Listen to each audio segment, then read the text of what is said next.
A reading from the second book. Lectura del libro segundo de las Crónicas. En aquellos días, todos los jefes de los sacerdotes y el pueblo multiplicaron sus infidelidades según las costumbres abominables de los gentiles y mancharon la casa del Señor que él se había construido en Jerusalén. El Señor, Dios de sus padres, les envió desde el principio aviso por medio de sus mensajeros, porque tenía compasión de su pueblo y de su morada. Pero ellos se burlaron de los mensajeros de Dios, despreciaron sus palabras y se mofaron de sus profetas, hasta que subió la ira del Señor contra su pueblo a tal punto que ya no hubo remedio. Incendiaron la casa de Dios y derribaron las murallas de Jerusalén. Pegaron fuego a todos sus palacios y destruyeron todos sus objetos preciosos. Y a los que escaparon de la espada los llevaron cautivos a Babilonia, donde fueron esclavos del rey y de sus hijos hasta la llegada del reino de los persas, para que se cumpliera lo que dijo Dios por boca del profeta Jeremías. Hasta que el país haya pagado sus sábados, descansará todos los días de la desolación hasta que se cumplan los 70 años. En el año primero de Ciro, rey de Persia, en cumplimiento de la palabra del Señor por boca de Jeremías, movió el Señor el espíritu de Ciro, rey de Persia, que mandó publicar de palabra y por escrito en todo su reino. Así habla Ciro, rey de Persia. El Señor, el Dios de los cielos, me ha dado todos los reinos de la tierra. Él me ha encargado que le edifique una casa en Jerusalén, en Judá. ¿Quién de entre ustedes pertenezca a su pueblo, sea su Dios, y con él suba? Palabra de Dios, te alabamos, Señor.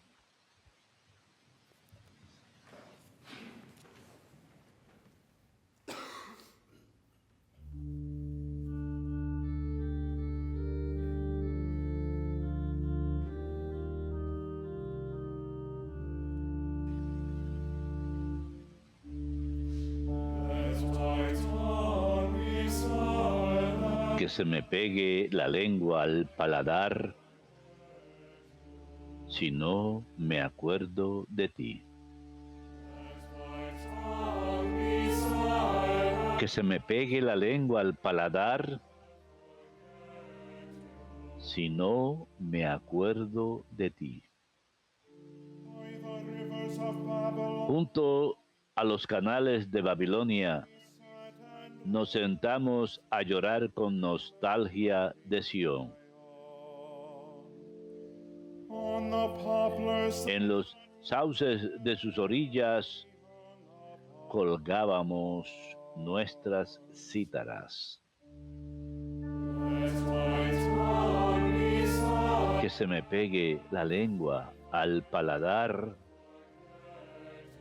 si no me acuerdo de ti. Allí los que nos deportaron nos invitaban a cantar, nuestros opresores a divertirlos. Cántanos un cantar de Sión.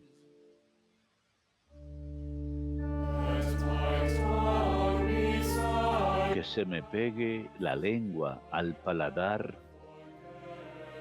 si no me acuerdo de ti. ¿Cómo cantar un cántico del Señor en tierra extranjera? Si me olvido de ti, Jerusalén, que se me paralice la mano derecha.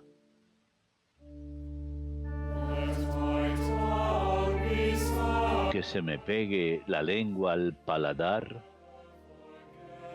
si no me acuerdo de ti.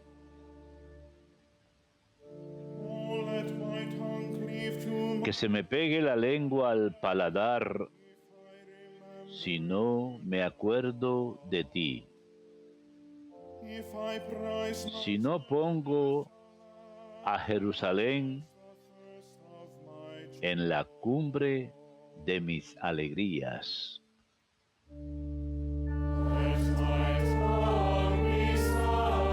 Que se me pegue la lengua al paladar si no me acuerdo de ti.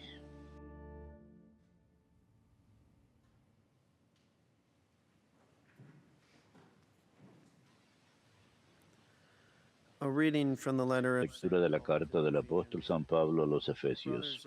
Hermanos, God, Dios rico en misericordia, por el gran amor con que nos amó, estando nosotros muertos por los pecados, nos ha hecho vivir con Cristo. Por pura gracia están salvados. Nos ha resucitado con Cristo Jesús y nos ha sentado en el cielo con Él. Así muestra en todos los tiempos la inmensa riqueza de su gracia, su bondad para con nosotros en Cristo Jesús, porque están salvados por su gracia y mediante la fe. Y no se debe a ustedes, sino que es un don de Dios, y tampoco se debe a las obras, para que nadie pueda presumir. Somos pues obra suya. Dios nos ha creado en Cristo Jesús para que nos dediquemos a las buenas obras que Él nos asignó para que las practicásemos. Palabra de Dios, te alabamos, Señor.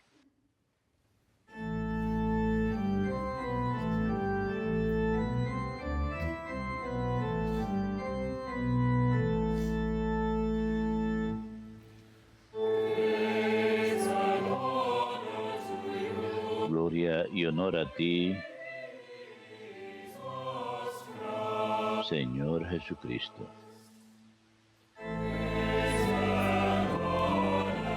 Alabanzas y honor a ti,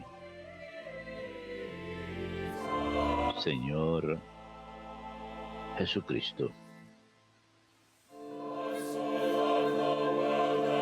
Tanto amó Dios al mundo que entregó a su Hijo único, para que todos los que crean en Él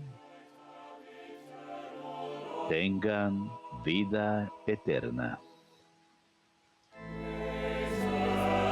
Alabanzas y honor a ti, Señor Jesucristo.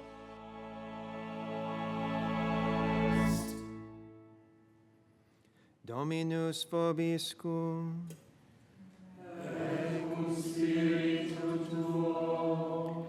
Lectio Sancti Evangelii secundum Ioannem.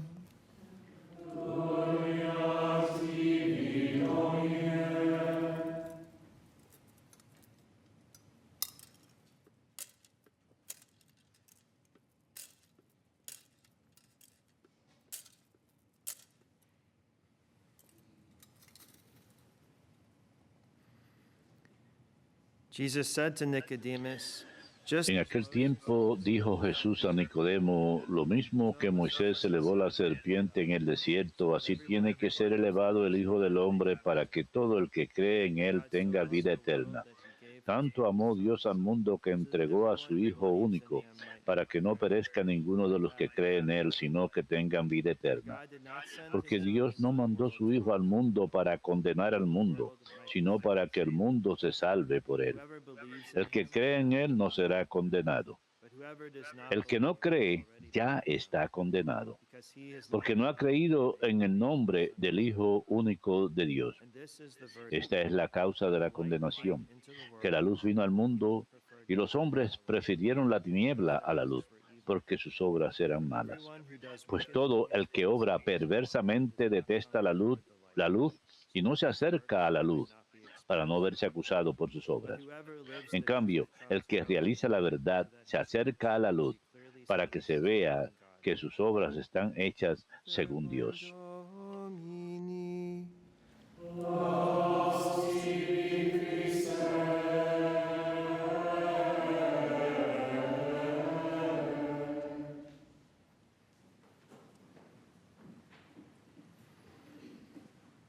En medio de la Cuaresma, la Iglesia nos invita a experimentar la alegría. Hoy celebramos el domingo de la Laetare, que significa regocijar.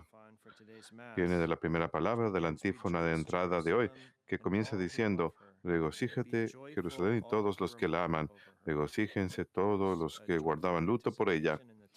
Hay una anticipación gozosa en el contexto de la próxima resurrección del Señor, apenas en 3 semanas.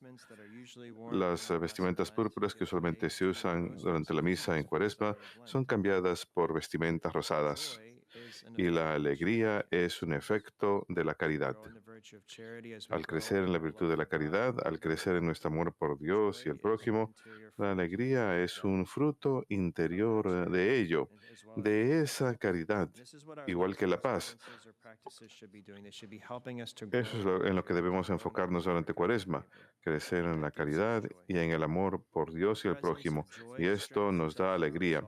Y la presencia de la alegría fortalece nuestra perseverancia en las prácticas de Cuaresma que hemos hecho durante este santo tiempo. Nuestra primera lectura de hoy, sin embargo, no comienza con una nota alegre, pero termina con una nota de esperanza que da alegría. Nuestra lectura del segundo libro de Crónicas enfatiza la naturaleza destructora del pecado. Habla del declive y el exilio del pueblo de Judá. Los pecados del pueblo elegido de Dios llevó a la destrucción del templo y a que fuesen llevados en cautiverio por sus enemigos. Vemos en la primera lectura que añadieron infidelidad tras infidelidad, practicando todas las abominables costumbres de los paganos, y mancharon la casa del Señor que él se había consagrado en Jerusalén. Más específicamente, la lectura menciona que no habían cumplido con el sábado. Esto es una señal de la alianza de Dios. Eso era romper su alianza con Dios. Y cuando Dios, por amor, envía a sus profetas para llamar a los pueblos a la conversión, los rechazaron, se burlaron y los persiguieron. Como resultado, Dios humilla a su pueblo, permite la destrucción del templo y que el pueblo sea llevado en cautiverio a Babilonia. Incluso este exilio, la destrucción del templo, fueron un llamado para que se arrepintieran y regresaran a él. Como mencioné, sin embargo, termina en una nota de esperanza. Es bajo el reino del rey Ciro de Persia que él emite un decreto que los cautivos deben regresar y el templo reconstruido. Y esto causa gran alegría entre el pueblo, poder otra vez ir a Jerusalén a rendir alabanza a Dios en su templo. Después de leer sobre el exilio en nuestra primera lectura, nuestro salmo responsorial, el número 137, es uno de los grandes salmos de lamentación. Cuando los cautivos judíos lloraron por la caída de Jerusalén y destrucción del templo, menciona específicamente que se niegan a cantar cantos alegres cuando sus conquistadores se lo piden. Así pues, desde la perspectiva cristiana, este salmo nos recuerda que también nosotros somos como exiliados en esta vida terrenal, que el cielo es nuestro hogar, así como los judíos tenían el deseo de volver a Jerusalén, debemos tener el deseo de llegar al cielo. Ese es nuestro hogar verdadero. Nunca nos olvidemos que el cielo es nuestro hogar. En nuestro Evangelio de hoy, el Señor le dice a Nicodemo que así como Moisés levantó la serpiente de bronce en el desierto, así tiene que ser levantado el Hijo del Hombre, para que todo el que crea en él tenga vida eterna. Esto nos lleva de regreso al libro de Números, cuando los israelitas estuvieron impacientes en el desierto y se quejaron contra Dios y contra Moisés. Le dijeron a Moisés: ¿por qué nos has sacado de Egipto para morir en el desierto, donde no hay alimento ni agua? Y aborrecemos esta comida despreciable. Esa comida despreciable era el maná que Dios les había estado dando desde el cielo. Y estaban cansados de ello. Así que en respuesta, Dios envía serpientes de fuego entre el pueblo que los mordía y muchos de ellos murieron producto de ello. Luego fueron a Moisés y se arrepintieron. Así que su sufrimiento los llevó al arrepentimiento y a la conversión. Después de rezar por ellos, Dios le dice a Moisés que haga una serpiente de bronce y que todo el que fuera mordido si la miraba quedaría curado y viviría. Si miramos más profundamente esta sanación, vemos que el pueblo tenía que mirar una imagen de lo que les dañó, en este caso una serpiente, y entonces serían sanados. Al mirar la imagen de la serpiente elevada en un palo era un recordatorio de la desobediencia de su pecado y los llevó a una mayor conversión y al arrepentimiento.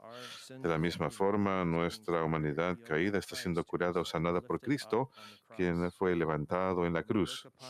Cuando miramos a Cristo crucificado, vemos los efectos de nuestros pecados. Al contemplar la cruz nos recuerda de la gravedad de nuestros pecados y también es símbolo de esperanza, así como la serpiente de bronce es levantada en el desierto es como símbolo de esperanza para el pueblo. Cristo levantado en la cruz es nuestra esperanza. Nos redimió por su sacrificio en la cruz y también transformó el sufrimiento. Ahora que Cristo pasó por su sufrimiento, lo ha transformado, de manera que ahora el sufrimiento tiene significado y es poderoso cuando unimos nuestros sufrimientos con los de Él en la cruz. También es un recordatorio de no permitir que nuestro sufrimiento sea desperdiciado, sino ofrecérselo al Señor. Adicionalmente, cuando miramos a Cristo en la cruz, vemos lo que es el amor, en particular enfatizado en el Evangelio de hoy. Dios amó tanto al mundo que dio a su único Hijo, para que todo el que crea en Él no perezca, sino tenga vida eterna. El amor es la clave. Fue por amor que Dios envió a los profetas en el Antiguo Testamento para llamar a su pueblo a que vuelva a Él. Fue por amor que Dios permitió que su pueblo sea llevado en cautiverio, para que puedan ser llevados a la conversión. Fue por amor que Dios mandó reconstruir el templo para que el pueblo rezase y le dé alabanza. Y al final fue por amor que Dios dio a su Hijo único para salvarnos. San Agustín diría que tuvimos que ser persuadidos de cuánto nos ama Dios, por si acaso, por desesperanza, careciésemos de la fe para acudir a Él. También teníamos que ser mostrados qué tipo de pueblo somos, que Él ama, por si tuviésemos soberbia por nuestras propias obras, alejándonos más de Él, uniéndonos más bajo nuestras propias fuerzas. Es un buen equilibrio. Cuando estamos luchando quizás bajo el peso de nuestro propio pecado, incluso si hemos sido absueltos, incluso si nos hemos confesado correctamente, puede haber la tentación de desesperar, de no confiar en la misericordia de Dios. Miramos su amor, que nos amó tanto que estuvo dispuesto a morir por nosotros. San Agustín también menciona lo mismo. Si tenemos la tentación de ser soberbios, mirar lo que Él sufrió. Es la causa, nuestros pecados son la causa de su crucifixión. Así que aquí, en esta Santa Misa, echamos un buen vistazo también al amor de Dios. Vemos el amor que Dios tiene por nosotros. Cuando el Señor es levantado en la cruz, es levantado en la Sagrada Eucaristía, como el Cordero de Dios que quita el pecado del mundo. Nos ama tanto que nos alimenta nuestras almas con su propia sangre y cuerpo. Al continuar celebrando este domingo de Letare, fomentemos la alegría en nuestros corazones. Como San Juan Vianney nos recuerda, la única felicidad que tenemos en la tierra es amar a Dios y saber que Dios nos ama.